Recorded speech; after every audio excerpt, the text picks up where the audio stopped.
شروع اللہ کے نام سے جو بڑا مہربان اور نہایت رحم کرنے والا ہے۔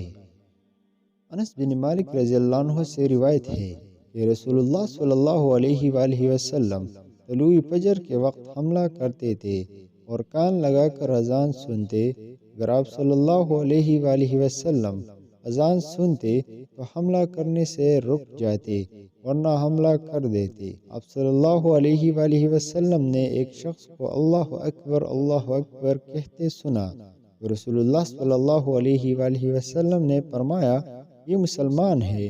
پھر اس نے اشہد ان لا الہ الا اللہ اشہد ان لا الہ الا اللہ کہا تو رسول اللہ صلی اللہ علیہ وآلہ وسلم نے فرمایا وہ جہنم سے آزاد ہو گیا۔ اس کے بعد جب لوگوں نے دیکھا تو وہ بکریوں کا چرواہا تھا۔